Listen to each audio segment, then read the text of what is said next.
trying to avoid overpacking on your next trip, try this packing technique. We are going to Japan tomorrow, and we are also flying on a budget airline and not trying to pay $60+ per checked bag. So we're gonna show you how to bring all the essentials in a carry-on for an 8-day trip to Japan.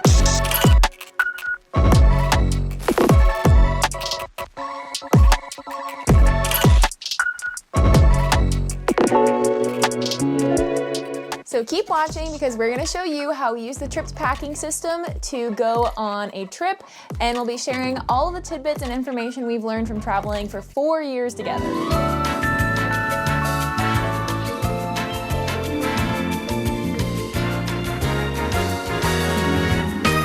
We're Giselle and Stephen, also known as the Lover's Passport, and typically in the past we've been the kind of travelers that have, you know, brought a checked bag with us, a carry-on, a camera bag, a personal item, you name it. So we've been lugging a lot of stuff with us in our past travels, and this year we're trying to become a little more efficient. So we're trying to cut down to just a carry-on and a personal item for our upcoming travels to save some money and hassle when we're traveling in between countries and cities while we're abroad. If you guys want to follow along our full Japan trip and all of our other adventures, make sure to check out our YouTube channel, The Lover's Passport, and let's get packing. Download the free Tripped Packing System guide so you can follow along as we go through step by step in this video. So typically when I'm packing, I realize a little too late that I have tried to fit in too much stuff to the point where I can't fit my toiletry bag in any of my suitcases and I have to throw it in my personal item instead. And then sometimes we come back from a trip and I realize I didn't even wear half the outfits that I brought, so we're trying to avoid that this time as we pack for Japan. Instead of pulling out our suitcases to start packing like we normally do and just filling it up with all of our clothes,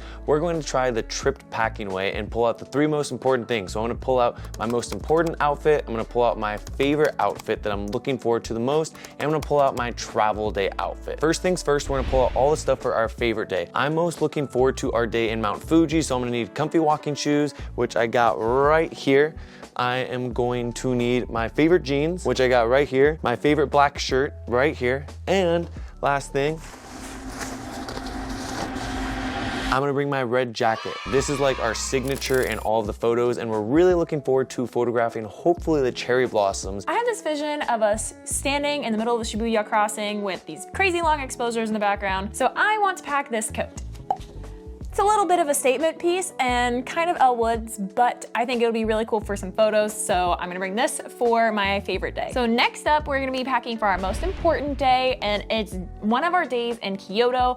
We have a very long day where we're gonna be hitting a lot of different temples and locations that we're gonna shoot, so we're gonna get those outfits planned right now. So for this day, I'm gonna be bringing this long dress and then pair it with a leather jacket and some black boots, and this is a day where we're not really sure of the weather yet for the latter half of our trip. It's gonna be in the 60s and 70s, but there is rain in the forecast, which is why I do wanna bring these boots because they're waterproof. So for the most important things that I'm gonna bring, I'm gonna make sure that I add in my driver's license, my international driver's license, because hopefully we're gonna be doing the Mario Kart adventure in Tokyo, as well as we're gonna be bringing all of our camera gear. So this is part of a huge day that I wanna make sure I get all the photos of the cherry blossoms, like I was talking about Mount Fuji. Last thing we gotta sort through is our travel day. So we're gonna start pulling all of our travel documents. Gotta go get them.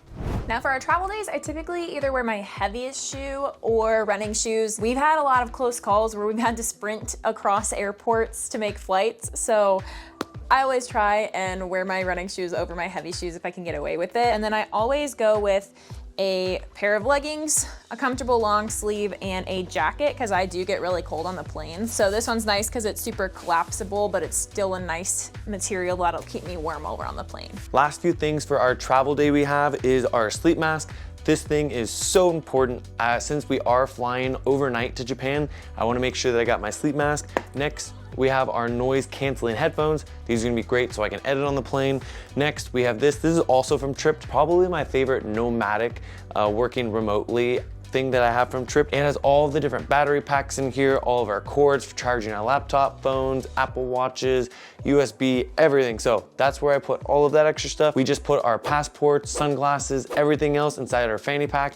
We always love bringing this so everything's in one spot. And I believe that is it for all of our travel day essentials. All right, next is the what if items. So the what if items are basically what the weather is gonna be like in Japan. So let me check on that real fast. So I just checked the weather and it looks like the weather is gonna be 60 to 70 degrees, so we probably won't need too much heavy gear. I know we just got back from our trip to Finland and we checked the weather, there was a massive storm, so we had to bring heavy jackets. So the what if items, I think all I'm gonna bring is maybe a slight sweater. And then another thing you can do with your what if moments, or maybe we're going swimming and I don't want to have a wet swimsuit. I'm gonna grab one extra swimsuit just in case I wanna get a dry one. So we finished laying out everything from top to bottom here. Down here, we put our 2 different shoes. So I have my travel day shoes and my extra shoes. Up here, we laid out everything. So we have our pants, shirt, I have my jacket for my important day, I have my middle day stuff, I have my travel day. So we have all of our stuff laid out. So now that we have everything laid out, it's time to pick our luggage. I think after looking at all of this stuff that we can fit it in a carry-on, fingers crossed. So we are going to pull out our trusty little carry-ons. We always use these away bags. We've been using them for a couple of years and they're the perfect carry-on. So we're gonna go and start packing. So there's a few different ways to pack. I like to pack using my packing cubes to separate everything by like the type of item. So I like having all of my leggings or pants in one. I like having all my socks, underwear, bras, etc. in one. So I just put all of my shirts in here for the week. And basically how this compression cube works is you can leave this white zipper open, but you can also take this additional flexible zipper basically, so it expands your compression cube so you can fit more, and then zip it back up so it's all nice and snug in your suitcase to save space. Whereas Steven's more of a category kind of guy. So this is how I have all my stuff set up. In here, I like to put all of my boxers, socks, any type of swim trunks. Here I have my little laundry bag just so I can put all my dirty clothes in. Inside here I have my 2 pairs of pants and 1 long sleeve that couldn't fit in here. Inside here I have all my sweatshirts, any type of additional clothing. And as you can see here, I got almost all the way around the compression bit where I can zip it up. Really helps me be able to fit all of that inside there. And then on the opposite side, I have my hiking / running shoes, pair of flip-flops, I have a little towel, and I have all my toiletries inside this piece from Tripped. I absolutely love this because it can actually unfold and make it really easy. So was able to fit everything inside of the carry-on. Now I just have to pack the camera bag. Little pro tip when you're packing your carry-on and any other bag that has a lot of value is to get an air tag. So we put these in here. Although you would hope that you wouldn't have to depart with your carry-on, it's nice just in the event that you do have to check your carry-on on the plane for some reason, if you're in a later boarding group or they just force you to check it. This way, if it gets lost, you have a better idea of where your bag is ending up. Or, you know, if for something happens where your bag gets taken or stolen while you're traveling, you know exactly where it is. So these are all of our compression cubes. We've been using these for the past couple of months actually, and they are seriously a game changer. We've used them from our trips to Mexico, to Finland, to now. We've been using them for a long time and I love, love, love them. One thing that I like to do, so I like to put all of my pants in a bigger compression cube, and I like to keep like my smaller items like my socks, underwear, bras, and things like this. I know this is technically a like footwear cube that you can put like your shoes in, but I like something in here. It's just like the perfect size. Another hack too is if you have like curling irons, flat irons, things like that, it's also the perfect size for that. So it's multifunctional. So one more hack that I've picked up over the years, and I'll show you guys, is if I am trying to maximize space, before I put these smaller items in a packing cube, I like to stuff my shoes with them. So like you can just put socks like in your shoe. Same thing with my boots. Like I'll just put all of my underwear in here and throw it in there, and you save a little extra space. Just a little tiny hack that we do. Everything fit. We might have had to sit on the suitcase, but it did zip up, so we'll take it. I do have to wear my pink fluffy jacket on the airplane because it's a little too fluffy that it doesn't fit in a cube, but everything else fit perfectly. So that's a win.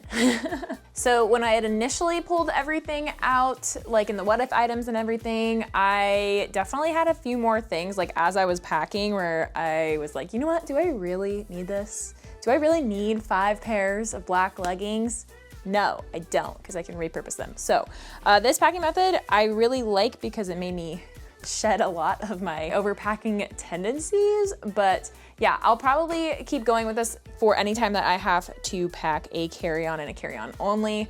It was a little hard parting with some items, but I think it's gonna be for the best. Typically, we are checked bag people, and normally we're overpacking, but we're really excited. We fit all of that stuff inside of our carry-on. I think my favorite feature was being able to compress it down, because normally I have a bunch of fluffy clothes that I put in the packing cube, but it stays this big. With the Trip design, I can zip it and it compresses down, so it actually all fit within my carry-on. So that was awesome. I'm super stoked on that. We're saving a ton of money not having to pay for a check bag, the $68 check bag. That is literally like $200 to $300 that we could be saving when we're checking our bag both ways, which is crazy. Get the Trip packing system. It's completely free. You can click the link down below. It has a complete guide to what you need to bring and the system we went through, from bringing our favorite outfit, the most important outfit, to the travel outfit, and being able to get all of our stuff from our check bag into just a carry-on. I don't feel like I'm overpacking, and I'm super excited about it. So make sure you check out the link down below. And we're all packed. So if you guys want to see what we get up to in Japan, make sure to check out our channel, The Lover's Passport, for our full itinerary and upcoming guide. And we'll see you guys on another adventure.